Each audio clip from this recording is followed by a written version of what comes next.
So this has been a fun day at the range. I've had out my Glock 41 and my Beretta 92 FS, wonderful pistols used by militaries and police all over the world. However, I wanted to bring out a pistol that I've been working on and working with that I bought a little while ago that I think is going to be the best pistol for concealed carry and service carry, namely the Nagant M95 in 7.62 millimeter Nagant. So anyways, brought this girl out here. This is a very historical pistol, not a very practical pistol, of course. It is a revolver. Nothing wrong with revolvers. I still actually carry a Taurus M95 and sometimes a Smith & Wesson J-frame. So nothing wrong with revolvers at all. However, this guy, M95 means not 1995, but 1985.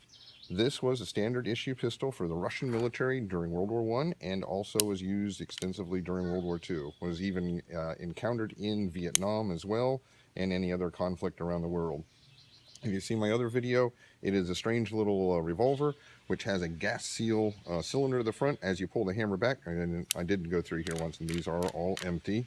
It is not a toy. It is 7.62 millimeter by 33 Nagant. However, it is not a toy, and it is a deadly weapon anyways. So anyways, gas seal revolver. If you can see this here, it actually, as you pull the hammer back, cylinder rotates, and then in the last moment, it actually pushes forward and seals the gap between the cylinder and the forcing cone of the barrel. This is a very strange feature. It increases velocity by a little bit, probably not worth the extra trigger pull that you have to do. It's like a, you have to work out actually to do double action like that.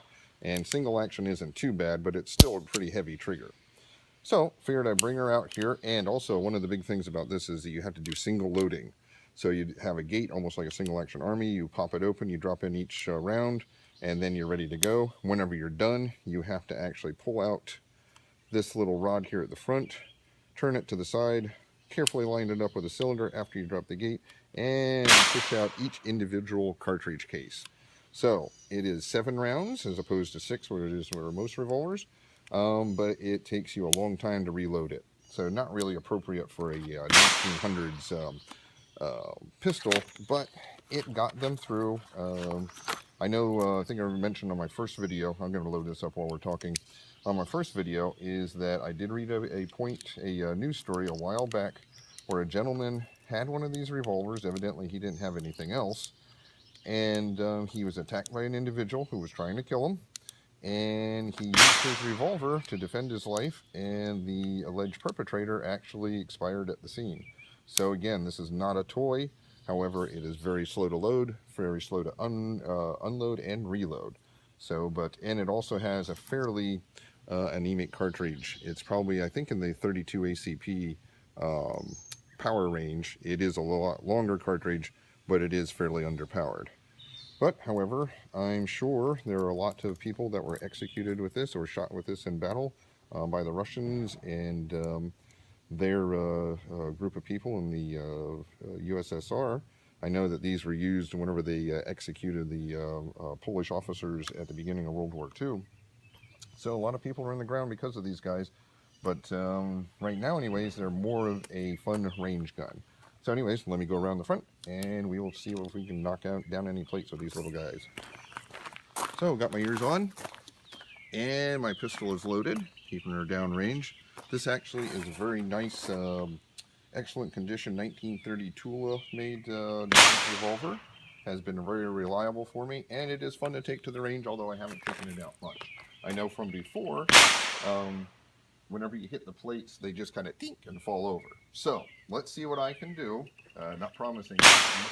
I have 7 rounds, and what would you say, 7 Germans coming at me? Let's see if I can at least hit a couple of them. That one upper left.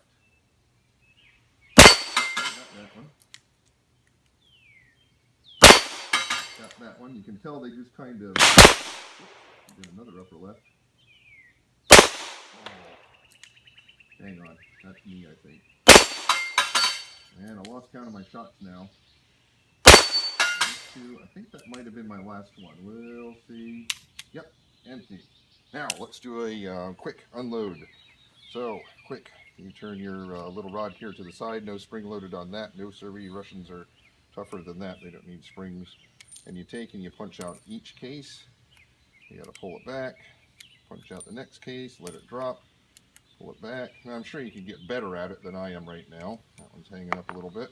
Oh, and by the way, for us, I got to make sure I find all of my cases because brass can be a little difficult to find. And this actually is made by PPU. I think I told you on the other review. I keep going halfway around here. All right, I'm almost unloaded. Okay, good. And then I can reload and back into battle I go. So what did that take? Maybe 20 seconds or so? So it could be done. Guy could drop down behind cover or something as the rest of his squad is fighting it out, and you can reload.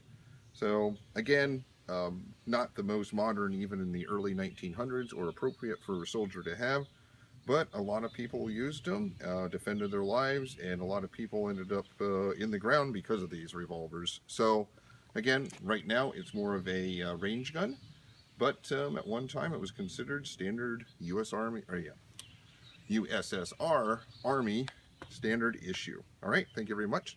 This is Snowball042. Subscribe, please, if you like to, and out.